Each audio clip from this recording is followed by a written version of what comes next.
It's finally here. Welcome to the Miracle Zone. More than a podcast, this is a sacred space for visionary leaders and heart-centered entrepreneurs who are ready to take off the masks, set aside the roles, and step into the raw, magical truth of what it actually means to lead in these transformational times. More than just building a business and a brand, you know that you're also here to share your medicine, lead a movement, and leave a legacy. If you've been craving next level conversations to get you to your next level, conversations that blend bold leadership, intuitive wisdom, and a touch of the miraculous, then you're in the right place. Because around here, we don't do things in a linear way. Whether you're already running a thriving business, leading a dream team, and impacting millions, or you're still on your way there, here we'll break free from the old ways of doing things and step into a multidimensional way of creating and leadership. Because in the Miracle Zone, we explore the intersection of business, leadership, and frequency. It's where strategy meets soul, and where visionary ideas become reality. And they happen in a snap. I'm Katarina, your host, guide, and bridge between the practical and the mystical in life and business. I'll share insights, channeled guidance, and heart-opening stories from pioneering leaders like you who are living at the edge and reshaping the way that we lead in this new world. So if you're ready to tap into your miracle frequency, to embrace the heart-led leadership that changes everything, then join me. Because this, my love, this is the Miracle Zone. I ask, I see, I know, I trust, I be. Welcome to another episode of the Miracle Zone podcast. I'm so excited today to be here with Sasha Rose, who is one of my mentors and one of my dear guides and beloved women that I look up to support me to be in my miracle zone. And so I'm excited that she's one of the first guests that we have on the podcast. And this is a really timely discussion that we're going to be having today. So make yourself a little tea, come a little closer, and we're going to dive in. And Sasha, I'll give you an opportunity to introduce yourself. But just for a little bit of context for everybody who's watching, who might not know Sasha and her amazing teaching, Sasha is a very seasoned astrologer who's been there and done that in all the ways and has really been spending over a decade now supporting other visionary women, entrepreneurs and leaders to lead with their Venus cycle and use Venus wisdom to make beautiful headway on their heroine's journey of what they're here to deliver here in these times. And Sasha, I'm just going to let you introduce your voice into this space and tell us a little bit more about yourself before we dive in.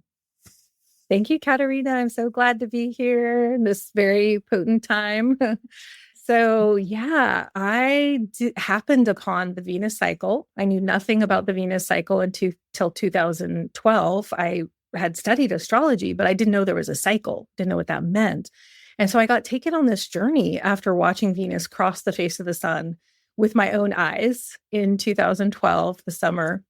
And that was the last time in our life that we could actually see that event. It only happens once every 200 years. So I caught that, and I caught this calling to see how that movement of Venus with the sun in relationship to the earth and the moon actually is this template for the awakening of the sacred feminine on the planet for the age of Aquarius. So I like to say that Venus is the golden key to the age of Aquarius. And so I've just been on this path ever since, deepening into what does that mean? What is this Venus design? How can that guide me? How can that support me to be more of who I am and show up in leadership at this time? And then have those cosmic energies also support that empathetic leadership where we're actually leading from our feminine. We're not just coming in with our masculine energy to be leaders, but we're actually coming into deep relationship in service as leaders. When you said empathetic leadership, my whole body was like, oh, I had a beautiful exhale. So thank you. Thank you for that. And I wanted to invite you and just to share with the listeners as well. So I'm no astrologer, though I do think very much through my embodiment with what's happening in the cosmos. Oftentimes I'll feel it in my body and then I'll be like very curious, what's this? And then I'll go check it out and it all makes sense.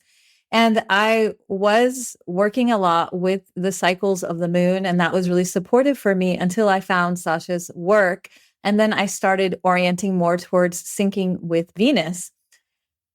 And so I wanted Sasha to just invite you to share a little bit about why Venus, because I know a lot of the women in this space do still orient towards the moon and to syncing with the seasons and equinox and solstices, but I don't think it's as common to be aware of this Venus cycle. And why would we even choose that? So I'd love to hear a little bit about that. Yeah, it's so beautiful that there's so much more attention to the seasonal rhythms and this return to spirituality, really including what's happening in the earth. Is it the blossoming of spring? Is it the depths of winter? So there's this transformational journey and invitation in the sun's journey from the spring that we're in now, the bursting, the birth. A lot of people say, oh, this is the real new year because we're having equinox, to the fall where things begin to really transform. And we have that shedding that happens to the deep winter and then the rebirth. So we have this cycle in life of birth, transformation that includes death of some kind, and then rebirth. So that life, death, rebirth. And so it's beautiful to be moving with the sun's energy with that invitation seasonally, and we can see it on the land. But there's another cycle between Venus and the sun that actually is a very ancient articulation of the heroine's journey, really working with the visual of Venus in the sky and how she appears bold and bright as morning star for that life energy.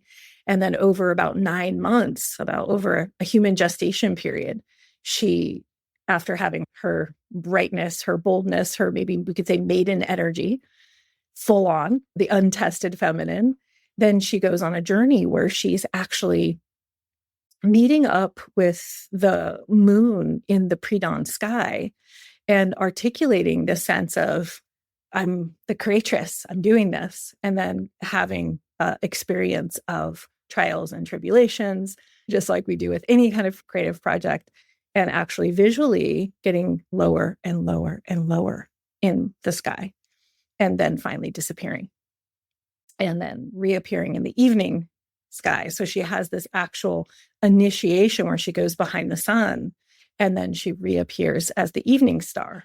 And what's so beautiful about this is we can actually see it with our eyes. We can experience it with our bodies. So you don't need to know any astrology to go out into the east before sunrise and to see her in her boldest, in her brightest, in her blazing glory. That evokes something in your body. That evokes a certain resonance. And that's going to feel different than when she starts to get dimmer and lower.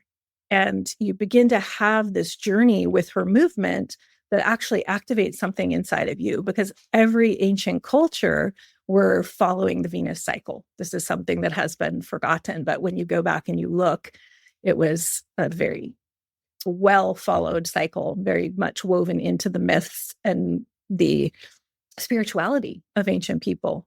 So we can really go out and experience it ourselves, which I think there's an empowerment there.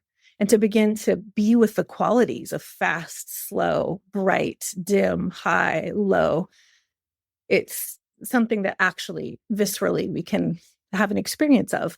And what that does, it actually connects us to our land in a different way. It connects us to our place in a different way because we're in a relationship with her movement.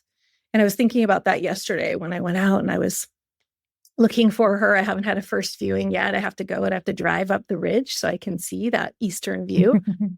And I was thinking how so much of modern culture is about that moment where we see something beautiful in nature, we drive up, we pile out of our car, and we get back in our car and we go.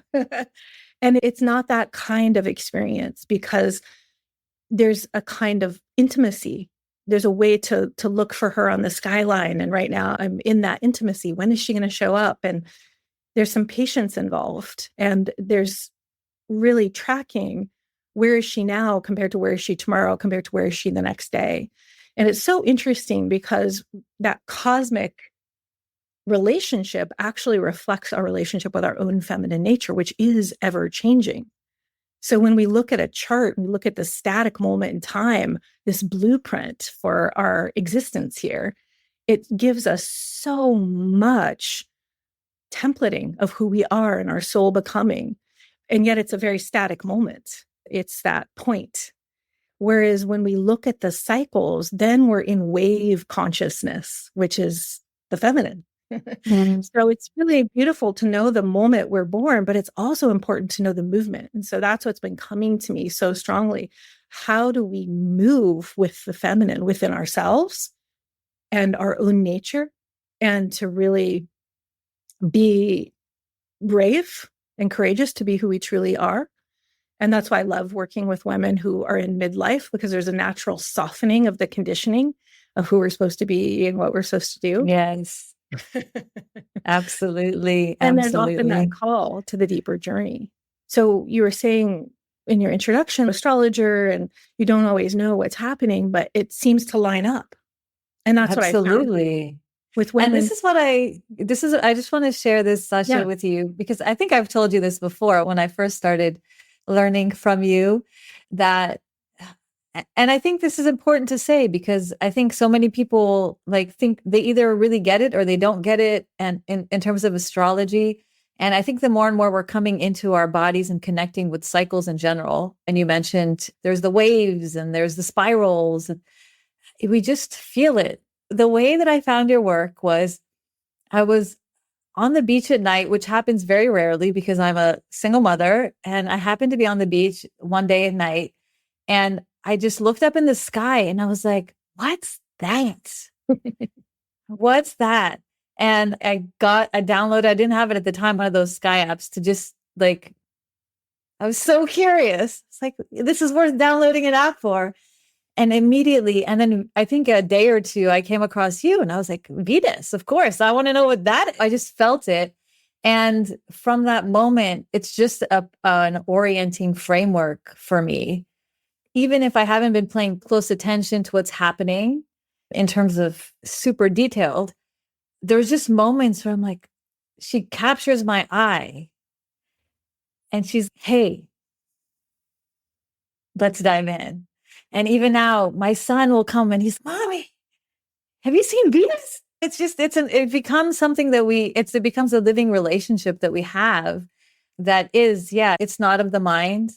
I know you talk about this a lot, and I do too. It's about the heart and leading from the heart. And it's just a string that pulls you and guides you. And so where I have found a lot of other astrology can get really complicated up here, this is just like a really soft but powerful invitation from the heart. Hey, there's something here. Let's look here. I just wanted to share that with people who are new to it. I know a lot of people in this space follow astrology, but for some it may feel different, or also we're attached, right? Yes. But I do my new moon cycle and my full moon cycle. Why would I introduce this other framework that can feel more complicated? So I just wanted to introduce that into the space. And I wanted to invite you to speak a little bit too. So one of the concepts that I find really fascinating about what you share is the concept of the solar feminine.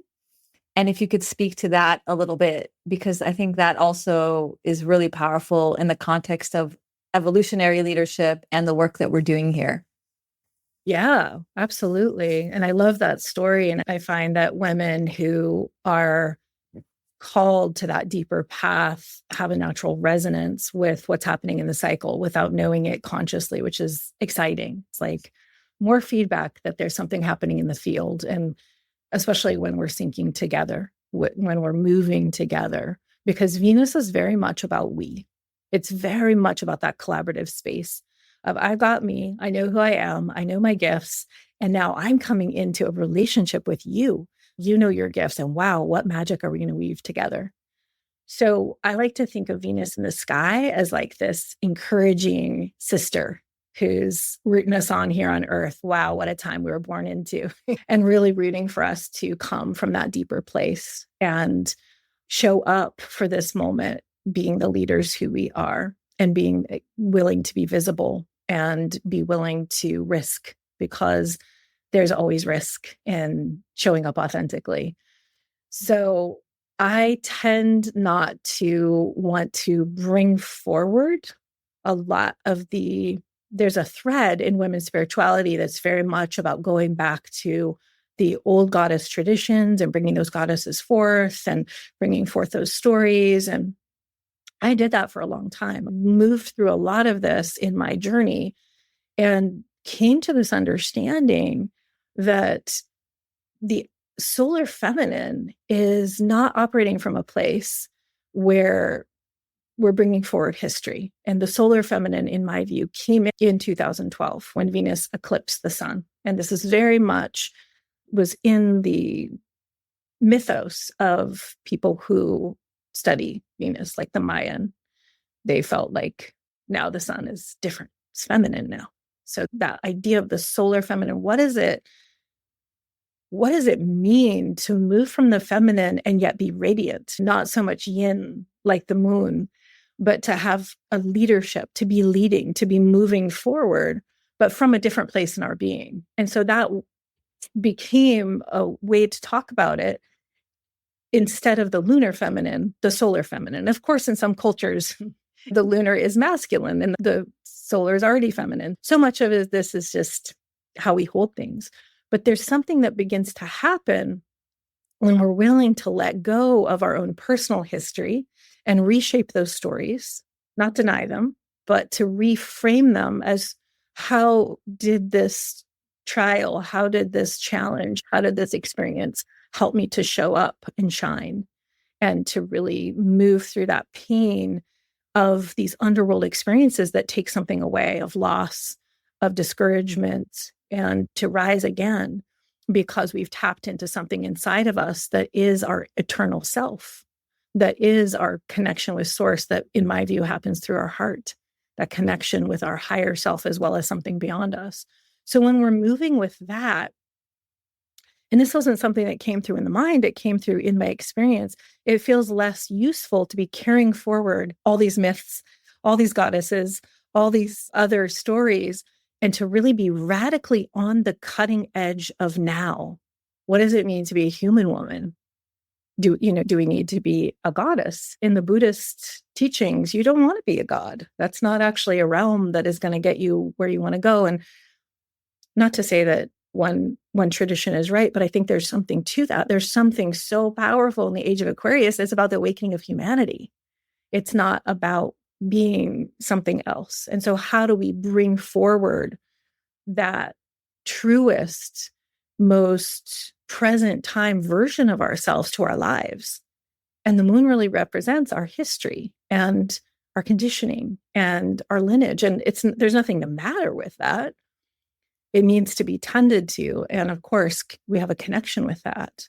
But the solar feminine to me is this ability to be holding and transmuting that history and stepping into the new moment, not knowing, connected to the mystery, not needing to rely upon that conditioning, nor being constrained by that conditioning of who am I told I'm supposed to be.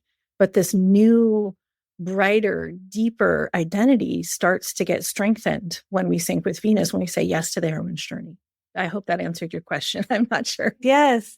And I just want to ask you to speak to this because it's deeply part of what you just already spoke to a little bit. But I love how it's connected to the mother principle.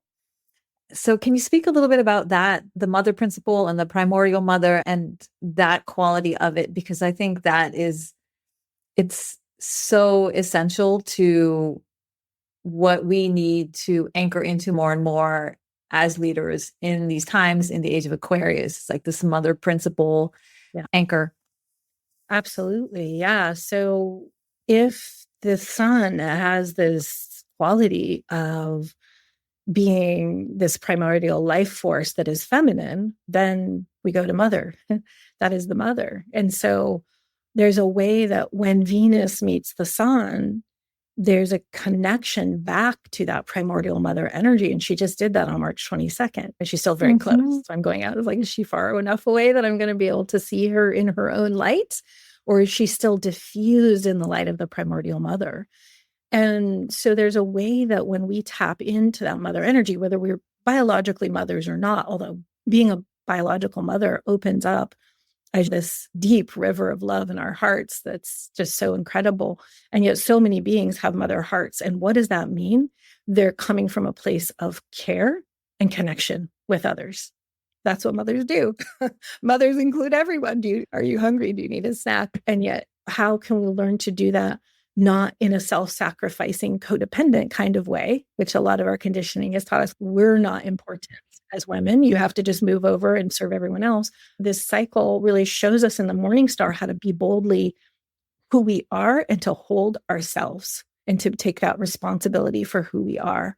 And then we get this deep dive in the underworld when she disappears, and we're in this deepening into understanding that source of love is inside of us, and we can tap into that anytime.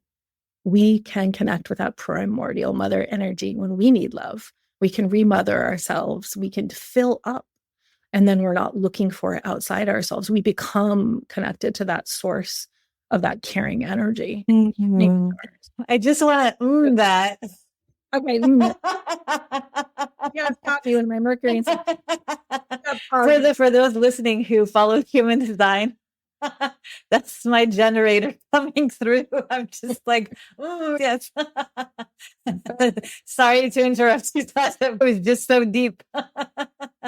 Yeah, because that's the alternative, right? The underworld experience can be very harrowing. And yet there's something raw and real when we've gone through that. And who do we call upon? We call upon that greater source of goodness, whatever we call that. And as I've turned towards that as mother energy, it feels really right for me. It feels like what the world needs right now. And that's not in any way to diminish the masculine energy, which is also very needed. But for me, in that heart space, it's that mother nectar that we learn how to access within our own being whenever we need it. And then we become very different in the way that we live our lives. Yeah, absolutely. And this is one of the reasons that I created this podcast, is really to focus on how can we be more in the miracle zone, really carried, because for me, it feels like it's a carrying energy, really lifted and carried by the miracle frequency, by this embracing principle that is here to support us in our leadership, to support us to really resource ourselves deeply in exactly what you just spoke about, as opposed to doing it in a way that can lead to burnout. It's no, like, how can we resource even deeper and show up, yes, in a powerful leadership energy, but also radiant and resourced and held and carried. So I love this so much. And I think for me, it really resolved a bit of a discomfort that I had, honestly, around the conversations that I was seeing around feminine leadership. Because for me, it's very much, especially because of the work that I do, is in many ways, it's to help women lead more in their feminine, but also sometimes we swing a little too far. And then I end up, okay, how do we bring back the masculine aspect to really come into this more integrated space? And it really, for me, feels like this energy of the both coming together. And so the solar feminine creates a space that allows both qualities to be there in a way that's really deep and rooted in this mother principle that you spoke about. So I wanted to invite you to speak a little bit about, so we've talked about this cycle, and we talked about right now is a really important moment in the cycle. And I know I've had it on my radar for a while. I always tune into you, and I encourage anybody who's listening to really follow Sasha, and we'll include all her information in the links below to really get a sense of some of these key milestones that are happening. Because I found in my life, it's so aligned, and we can explore this a little bit. Sasha, I'm happy to give examples so the people who are listening can really get what I'm saying. But there's just certain points in the cycle that are inviting different things. And right now is a really important point in the cycle. So I just wanted to give you a little bit of time to just give us the lowdown of where we've been and where we're going and what we should be really asking ourselves in the next few weeks and into this new cycle that we're coming into for the next 19 months. Like, what's the tea? What do we need to know? What work do we need to be doing? Yes.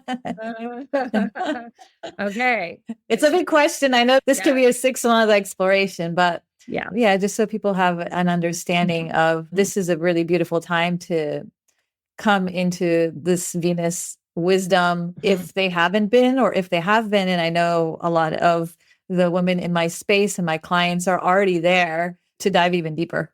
Yeah, beautiful. So the first thing I would say is that Venus has 4 basic cycles. So we talked about that, the morning star being the birth, and then the underworld being the initiation or death, and then the evening star being the rebirth. Now is a more mature version that can embody more of our authentic truth of who we are.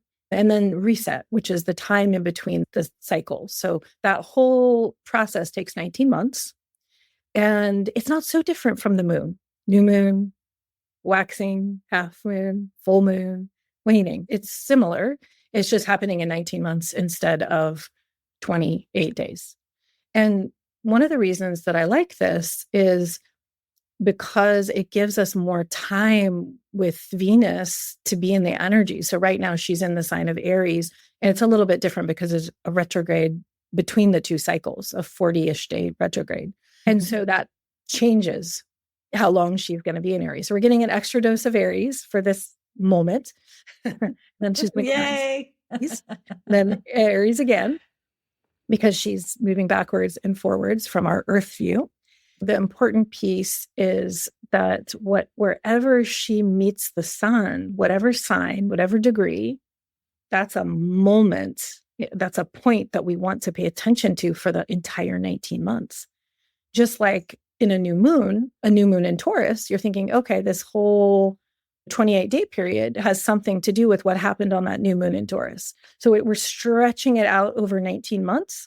And in some ways, once you get the hang of it, it's not actually that much more complicated. It's a bit more luxurious because you usually get 4 weeks of Venus in a sign to be like, what does that mean that Venus is in Aries? Okay, let me understand the map of that. Let me understand that with my mind. Oh, Aries is initiating fire. So there's going to be a time of boldness and sparking and trailblazing and pioneering kind of energy. And then as she moves through the sign, you can really see, like, how does that feel? How does that land? How does that resonate with you? Whereas the moon is moving every 2.5 days. And so it's very much faster. And I've given up on trying to figure out like what the moon's doing at any given time because I don't have the bandwidth. And there's a little bit of that energy in the astrological world of like a frenzy of the next thing coming, and oh my gosh, all the transits. That's all very heady. And so how do we like go out and have an experience on the land in our bodies? And maybe the most important part of that is pay attention to our journey, drop into our deeper heart. What is moving through at the deeper feeling level? So that's the practice. So we could say more about that, but I'm sure your audience is very well attuned and sophisticated and in tuning in to themselves and to giving themselves that time. Put it on the calendar when you get the map. If you're feeling the call, put the dates on the calendar and go out and be with yourself. So that's the most key moment if you want to move with the cycle. But Aries is the first sign of the zodiac. And so it's only happens every 8 years that Venus and the sun meet in the first sign of the zodiac. What does that mean?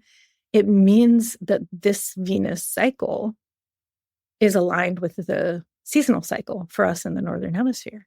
So right now in the burst of spring, they're coming together to make that burst of the seed, this invitation for a heroine's journey to become more Aryan, to become more courageous, to become more truthful, to become more bold, to be willing to go first. And in this time of greater censorship and people getting canceled and all of that's going on, Aries gives no, I don't know if I can swear, but that would be the time for an F bomb, gives no F's about it. Yeah. But We're doing it. There's also an interesting quality there because Venus is attuned to other. We're not doing it just to do it for ourselves. We're doing it because we're reading the field and saying, this is a moment where this truth of what I'm experiencing will serve. And it's going to be a little risky, but I need to say it because I'm the channel for that truth. That's it's got this very sacred warrior kind of energy. We don't always want to do it, but we're willing to because we're called and we're a stand for it. I love that. Yeah. And you spoke before about the spiral. And so the interesting thing about these cycles is that they repeat every 8 years. So Venus and the sun will meet in the same sign and they create this 5-pointed star in the sky. That's one of the reasons that Venus is associated with a 5-pointed star, is because we can see oh, this is happening. So this Aries meetup happened 8 years ago, and we can go back and reflect on our lives. And this is a really good time to be in reflection because the themes will repeat in a very interesting way. And wherever Venus and the sun are meeting, that's going to be landing in the same place in your chart every 8 years. So what we just did is we just moved from a Venus and Leo cycle that started in August of 2023, which is also fire. So that's fixed, stabilizing fire. And the invitation there was to really reclaim our creative power as creators. What kind of world do we want to create? How do we want to connect, reconnect, nurture our inner child? Because that part of us knows how to play and knows how to, creation is play, cosmic play. And it's really, especially for midlife women who have time in and have life experience and they've developed their gifts and they know, they feel that calling. This is go time. This is go time for bringing whatever medicine we have to the world. And so this whole last cycle was not an easy cycle. We're not living in an easy time. But that thread of like, how did I reclaim more of my creative power? How did I show up to this invitation to be transparent and be who I am, even though there's this very strange thing happening where we live in a culture where we are like in a celebrity kind of dynamic of how am I going to have a following? How am I going to show up with my gifts in a way that it resonates with people? This is all very much Leo kind of energy. This podcast we're having now, it's like we've all had the ability to become the stars of our own show, become these creators, the whole creator economy.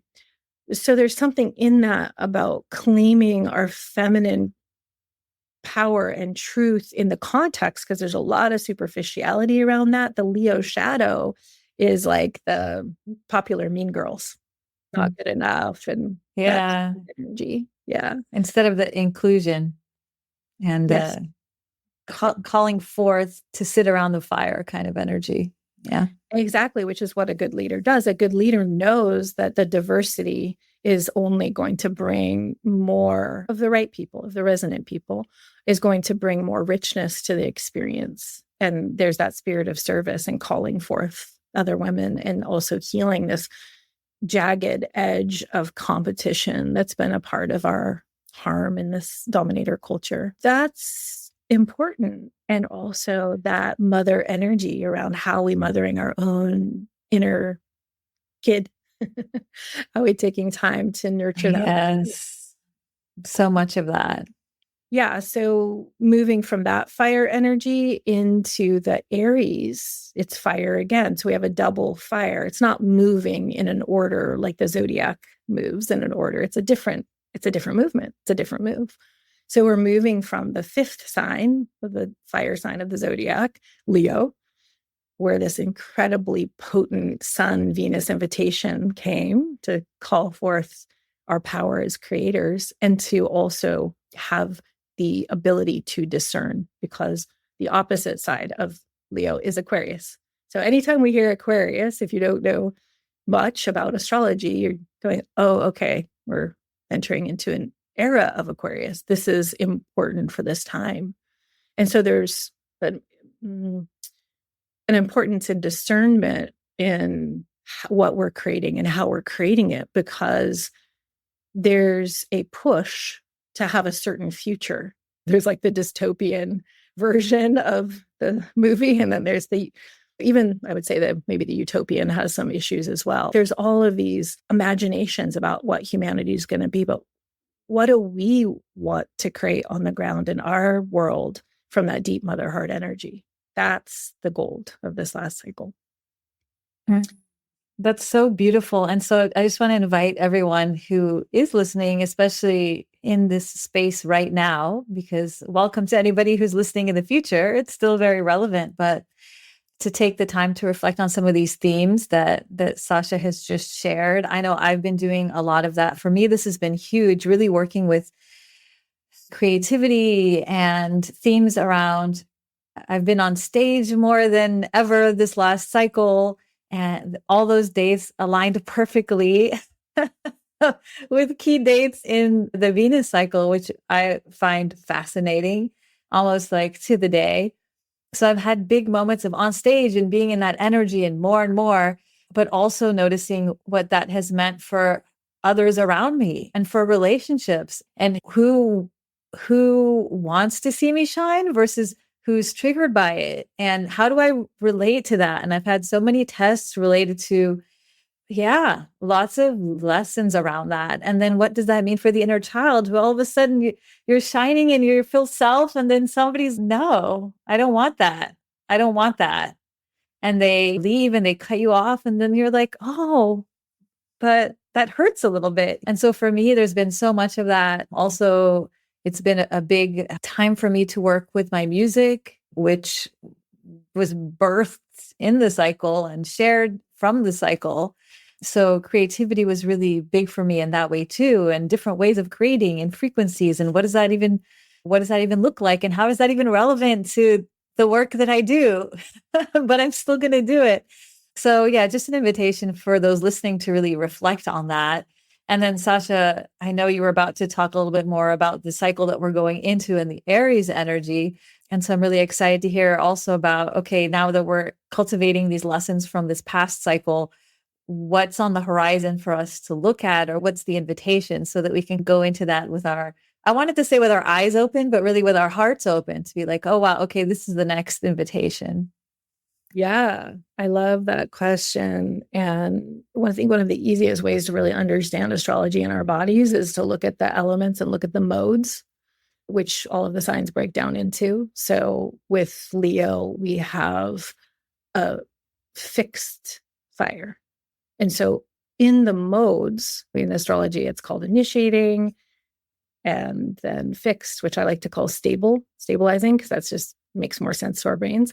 And then mutable, which I like to call changeable. So there's that life, initiation, something comes to the fullest form it can come to. It comes to completion. It gets stabilized. And then rebirth. That's the mutable. That's the changeable. So we have that pattern. Again, we see these patterns in everything.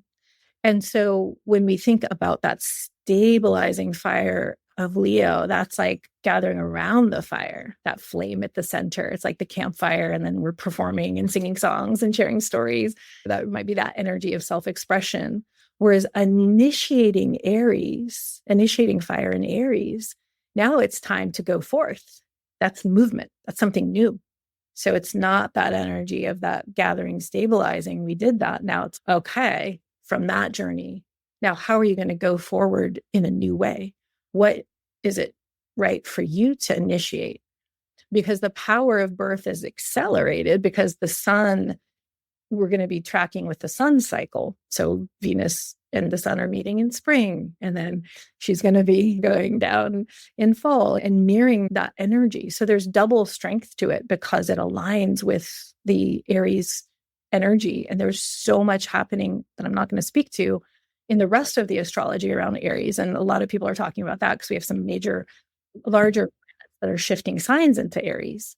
And so for me, what came through, and I invite you to sit and contemplate that in your own body, like the place of that gathering around the fire of your own creativity, and then what wants to be initiated.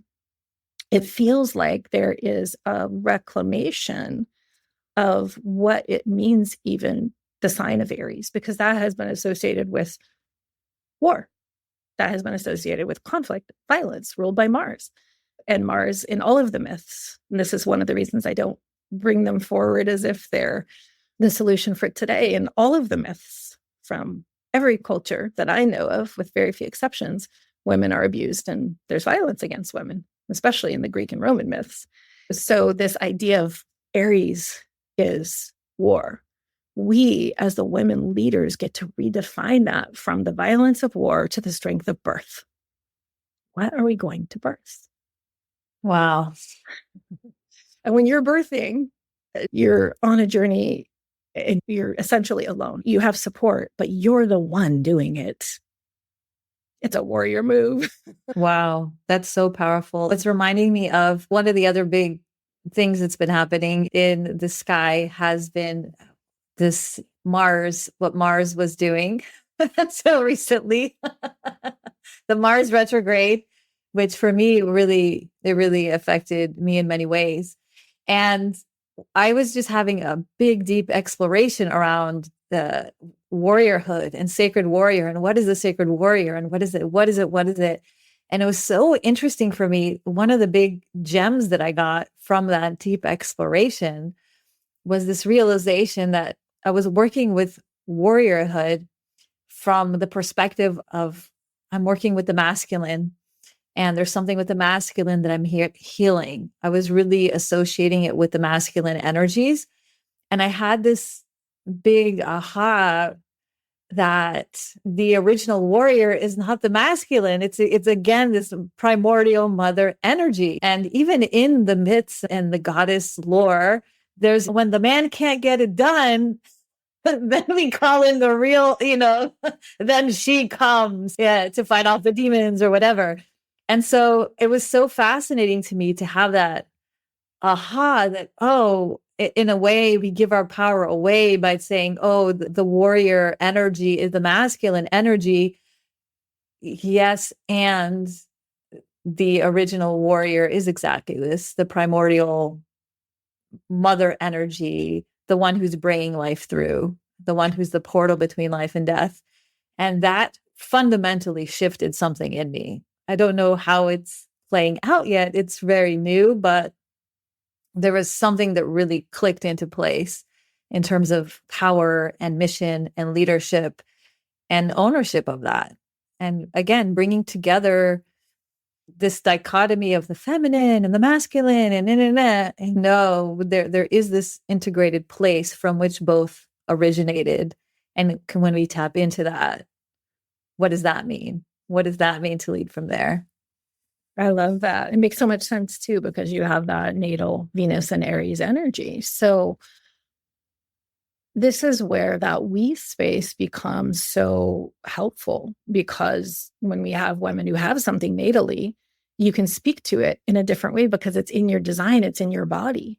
And so whatever's coming through, you can speak to it from the inside, that warrior energy. I'm so tuned into the energies that I often get the texture, the invitation of the energies. But then when women speak to it who actually have that, it's like opening up other worlds. So if you have your Venus and Aries natally, this is an especially important cycle for you. Or if you were born in a Venus and Aries cycle, which is another layer, that's the movement of the 19 months that we're all born into a cycle, then this may be particularly personally relevant for you, for your identity.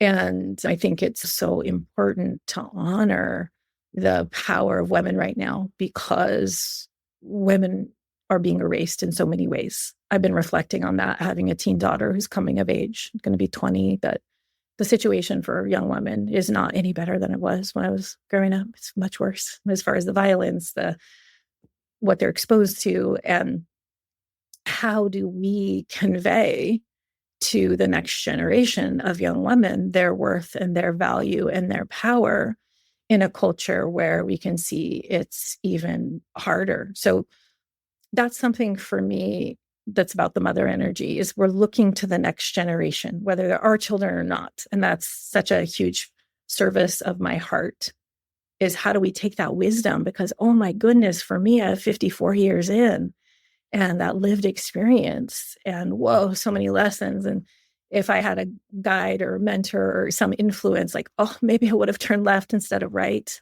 And maybe I would have saved myself so much suffering and been strengthened in my gifts earlier, whatever it is, no regrets, but just knowing that, right? That's what mothers do. Then you try to find a way, but oftentimes the actual biological mother might not be the one to help their children. So it's this idea of how do we all become aligned with being in mentorship, being in service in whatever way is right for us in our lives, to the upcoming generations and to this spirit of care, and to help to convey to them what life can be like when you're not totally plugged into a phone all the time and in a digital reality, which is the shadow of the Aquarian nature. There's something about that because Aries is the first sign, and there's something youthful about it too. And someone just wrote something on Facebook. I don't remember the whole post. It was really beautiful, but how in many Native cultures, the young woman is very sacred, and that protection of her, both her innocence and to reflect her strengths to her, is something for the whole community to do.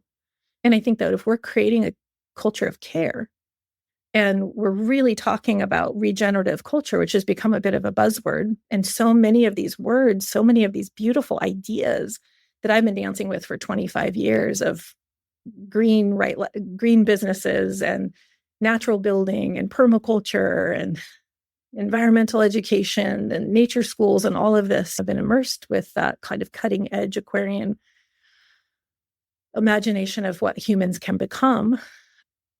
There's something about looking into our world and seeing, what does it mean to regenerate my culture? And maybe that's just within your own family. Maybe that's on your team.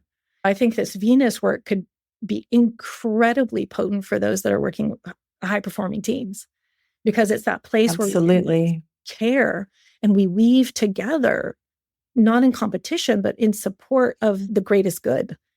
And yeah, just to speak into that there's something to be of service for each of us.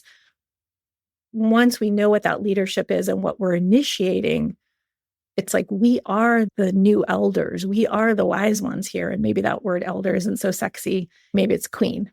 We're in the queen stage, especially for those in the first midlife transit of about 42 years old. There's that awakening to purpose. And then 52 is the kind of second level of that. But your medicine and your experience is so needed for your world. And there's something for you to begin. There's something for you to initiate. Now, Venus is not going to go direct until April 12th. And before she goes direct, she's going to go back into Pisces. So we have this incredible movement between Aries, the first sign, that boldness, that brightness, that initiation, and Pisces, the final sign of dissolution, where we go back to source. We go back to the, again, cosmic mother energy, the womb, because before the fire, there's the water. How are we born? We're born from the water. We are the waters. So that's going to be an interesting movement. Let me share that exact date so I don't say it wrong.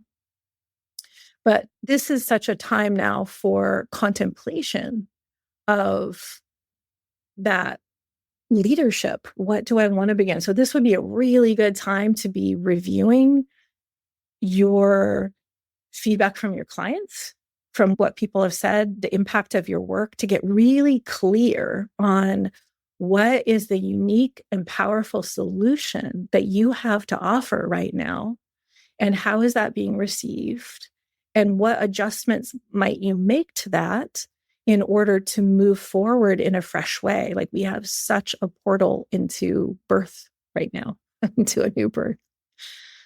I love that so much. I was pausing because I didn't know if you wanted to share the specific date or not. Yeah, sorry, I was describing that. So I just first wanted to share when she goes back into Pisces. So she's in Aries right now, and I'm just going to pull this up. Yeah. So coming right up on Thursday, for the day before this podcast, she's going to go back into Pisces. So then there's going to be this journey of the great waters, like being washed with the great water. So I wouldn't be trying to make that initiation yet, that bold new. There's going to be such a beautiful opportunity to deeply feel how we can be of service, and that mother heart that's connected to everyone else. Because Pisces is the collective unconscious. We're connected to everyone in Pisces. And Venus is going to be touching upon Neptune, the great dreamer, and the last degree of Pisces before Neptune moves into Aries. And that's been going on since 2012, that background influence of Neptune, the dreamer, being in Pisces, which there's a resonance there with Neptune and Pisces. So it's been very much this dissolving and sometimes confusing, and even can be a way that we're in a fantasy about things. But Venus is going to be moving that, and also be with the North Node, which is this evolutionary, for all of us, the collective assignment for our evolution is in Pisces for the next 18 months.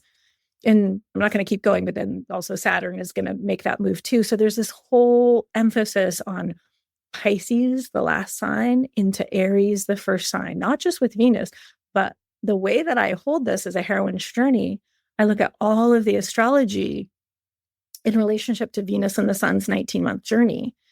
Whereas other astrologers will emphasize other things as being primary, I would say that the resurrection of the sacred feminine energy within us and the ability to lead with care is primary. And so I put that first. And that's the Venus cycle dance with the sun. So it's going to get more watery, more feely before we have that. So she's going to go direct on April 12th. And then there's going to be that turning around and potentially having some new perspectives on the direction that we want to go and how we want to move forward. And it's going to be so connected to our deepest soul level service. There's no way around it at this point. That needs to be the spark of fire that comes from that deepest connection of service, because Pisces is about service. And there's a saying with Pisces, it's serve or suffer, which sounds dramatic, but okay. Some of us serve and suffer, so at least we get to choose. There's a sense there of really going deep before we shoot the arrow kind of sense. And that point, 29 degrees Pisces and then 1 degree Aries, it's called the world point. It's the birthing point. And Venus is going over it 3 times in this cycle. So this is a very special cycle, very special cycle. And just to throw down some wildness, there is a incredibly bright astrologer who's written a book, and it's called The Yuga Shift. And he has recalculated the Indian timeframes of yugas. And he has landed on March 25th, today. 2025 is the end of the Kali Yuga. And it was supposed to go for 4,000 more years. But he redesigned with a lot of intelligence and a lot of critical thinking why the old system didn't make sense, because a lot of people didn't think it made sense. And so that's what we're looking at too, the end of the dark age. Also is going down in this cycle. Wow. Yeah. So I just want to invite everybody who's listening to just take a breath, take that all in, take this beautiful, I'm just, when you're speaking about it, really feeling this returning into the womb for this next level.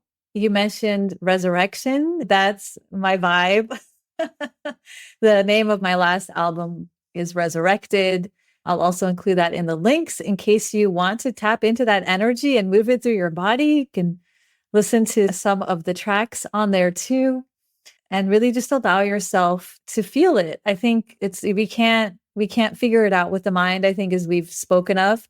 I think we will feel these shifts deeply. We are feeling these shifts deeply, but hopefully what you've shared, Sasha, has helped people put that in a beautiful context and understanding of what that means, not just for what we're experiencing in our lives, but also for our leadership and the point that we are at and the invitation that we are at, and how we can really work with these energies to support us to be in this miracle zone, to be in this evolutionary leadership that we are here to birth into the world in a really powerful way. So, Sasha, I'm so grateful for you to come and share this, especially at this time. I feel like everybody should be grabbing you. And I'm really glad that you said yes to be here and to share this wisdom. And I invite everybody to check out Sasha and her work, to follow her work. It's really powerful. It's really shifted my life in the last at least 2 years now. And Sasha, do you want to point the listeners in a direction of where they can learn more, or how to tap more deeply into this wisdom? Yeah, let me drop one more date. Yes. April 30th is when Venus will go back into Aries. So she goes direct on April 12th. And then what is that? That is Beltane. So you see how it's so potent in this cycle. She's going to be in Aries as we have that first cross quarter holiday that is about that fertile energy of creation. So that's going to be very powerful. So if you're doing launches that are big, I know sometimes we can't stop doing anything during these more reflective periods. But right now, especially in this portal time that we're in with Venus retrograde and not Mars anymore, thank you, Mercury retrograde and the eclipses, it's a very liminal time. So as much as we can, like getting those micro doses of dreaming and imagination and all of that is really helpful, because it's going to be go time, April 30th. Like that is now, boom, the time to start to move forward with whatever we've been dreaming into. So it's like bringing the dream into reality. So I wanted to say that. And then I wanted to say one more thing. But the thing about the empathetic leadership, and something that I want to speak into in a container where there are a lot of women in business, is this whole issue of automation and AI. And I understand that has a place in being helpful, especially if you're a solopreneur and you don't have a team. And there is a whole trend of trying to automate everything, not get on any sales calls. There's this whole kind of glamour around like pushing away your people and just being the star and not really having to interact with them and just having them like buy your stuff. I would propose that is not going to work in a more relational, caring, connected culture that we're creating. And so just to consider that if you're tempted, it is through the connection. It is through that one-on-one. It is through that caring, because people are taking a lot longer to buy.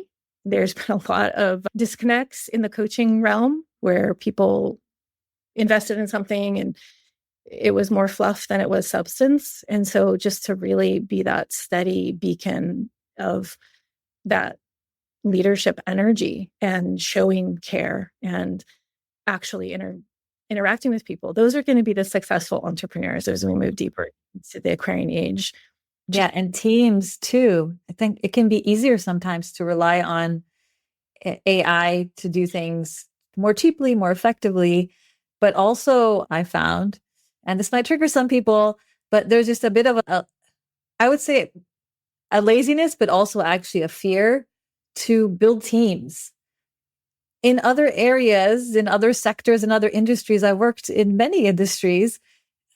We're building a mission, we're building a movement, we're building a team. Like that's given. Whereas in this glamorized solopreneur or a personal brand space, it's very obviously, because it's oriented around an individual and the brand, there isn't as much sacredness held and as much respect held for the importance of building a team, which is exactly when we're talking about leading in the age of Aquarius and the mother principle and co-creation. You need to co-create with people, and you need to allow yourself to be supported, and you need to let other people. I always say it's not just you being in your miracle zone, it's building a team, and each person is in their miracle zone, and that's where the creation flourishes. And so I love that you're mentioning this too. So we can do bigger, we can reach farther, but it's very easy now to be tempted to think immediately, how can we speed it up? How can it be AI? How can we keep the cost down? As opposed to, oh, this is an invitation to actually build a team. Like what's coming to me now is like the building of temples. Yes, we used advanced technologies, but it was many people. And I think we're thinking too small in the things that we're building. And if we think to the bigger vision, there's no way we could do that without these different pillars of support. So thank you for bringing that in. And I wonder how much of that fear of building a team has to do with past wounds between other women, because that is a very sacred relationship when a woman's taking leadership and actually truly being supported by other women and also supporting them in being that service-oriented leader who's using her power well and also not afraid to shine. I feel like there's so much healing in that. So thank you for speaking into that. I think it's going to be teams for the age of Aquarius for sure. So those, and I know you have medicine around that too. So I hope your audience is connecting with you if they need help, because I think we all do. Teams and collaborations too. Absolutely. And how can we support each other instead of tear each other down? Because there's so much that needs to be done. We ain't nobody got time for that. Yeah. Yeah, I'm sure I'll have some Venus and Aries fire coming out. Oh my, related to that. It's there's the individualism, but what does that mean in a more evolved, mature state? Thank you for that, Sasha. Absolutely. Yeah. So if you want to receive my free gift, sign up. And the beginning of the journey is your Venus sign. And so if you don't know your Venus sign, there's tools in there for you to figure it out. And then I created a free guide that says a lot more about the cycle. It gives you some visuals. You'll get the map for the Venus and Aries cycle where you can just look at it. And even if you don't know anything, you can say, oh, here's these sacred dates when the Venus and the moon meet once a month. And even get the map, everyone, get the map. I've been waiting for this map. Like, when is Sasha going to release her map? Like, we cannot get up every day to watch Venus in the east before dawn. You see the one day when she's meeting that beautiful final crescent sliver of the moon. It's the day to get up and do that. And it's going to prepare you, if you've been orienting to the moon, it's going to really prepare you in a new way to deal with the undercurrents of the stories and the emotions. We know that emotional energy is connected to the moon. Look at what happens on full moons. So it's going to give you that access to that deeper place within that isn't so much about the story anymore. It's that clear heart knowing place just by getting up and tuning in at those times. So get the map. Find out your sign. And the thing that is unique about the way that I wrote this guide is I wrote it as a movement. So it's not just, oh, you're a Venus in this or you're a Venus in that. Let's go on a journey. We're going to start with Venus and Aries.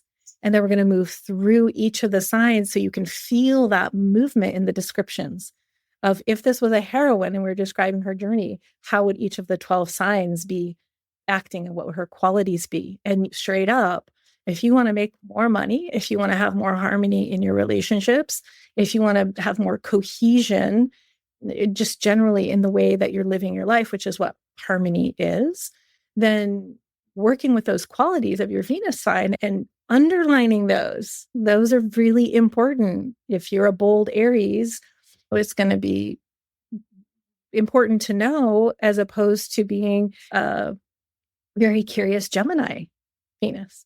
So it will get you started, and then you'll also get the map. And I do deep work 101 with women entrepreneurs who want to actually have either a VIP where they get dropped into their whole complexity and depth of their inner heroine through the Venus design. And then we do a whole half day of planning business with the cosmos.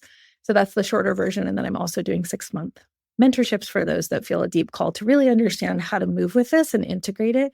And then for those that are in the spiritual coaching space, even start to bring the content in to what they're doing. Because I will say there's so much superficial content now about the Venus cycle because a lot of women are new to it and they haven't lived through the cycles. And so you can tell when you're reading it from someone who's lived it for over 12 years. So I love to help women leaders to understand it from the inside so they can be actually sharing their deep wisdom because they're connecting the dots And they're not just parroting something that they heard, because it's going to have more impact. And we need that. We need your unique wisdom to come forth. And that's what this is about. Venus wisdom is about the cosmic forces that bring forth our deepest wisdom to be in service at this time. So please connect if you feel called. I'd love to support you in whatever way I can.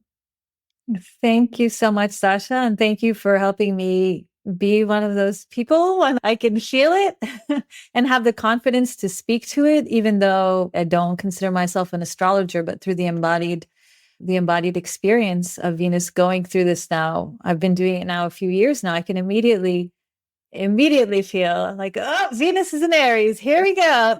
Yeah, and you don't need to be an astrologer. This is exactly why go to the oracles and go to the astrologers to sit with someone in a deep way, to be reflected back at that deep level. And women are just blown away again and again by what their Venus design reveals about them. So much. Like, sitting there naked, right? Being like, wow, okay. So much. How are we going to move with that and cultivate that within ourselves and have that support of the cosmic energies and the light to be that, to become the heroine that we need to be to fulfill our sacred mission.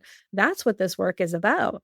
And it has a lot of tools to deal with the uncomfortable places that transformation always brings us to, because it's that life, initiation, death, and rebirth. And that loop from the death transformation to the rebirth is really important right now, because the whole culture is dying. The whole dominator, the whole structure is dying. So we need those mentors. We need those leaders that can then say, yes, it's all crumbling. And I can feel in my center, I'm being guided by this deeper, loving energy, mother energy, primordial energy of creation. And I'm moving into the next step of the rebirth and the regeneration, the regenerative culture. Yeah. To actually believe in the new earth rather than just talk about it, like from here. It's like to feel it. Thank you so much, Sasha, for coming. Thanks to everybody listening. And I'll see you on the next episode of the Miracle Zone podcast. Bye, everyone. Thank you for tuning in to the Miracle Zone. Don't forget to subscribe so you never miss a transmission. And if today's episode and conversation resonated, leave a review and share it with a fellow visionary leader. In the links, you can access my free Miracle Business Blueprint, the 7-part framework I use with my clients to create a thriving, scalable, and self-sustaining business that gives you more freedom, not less. Plus, you'll receive a guided process to identify where to focus first so you can spend more time leading in your miracle zone right away. Let's build the new as a collective for the collective. Together, we're not just creating miracles, we're living them. Until next time, stay in the miracle zone.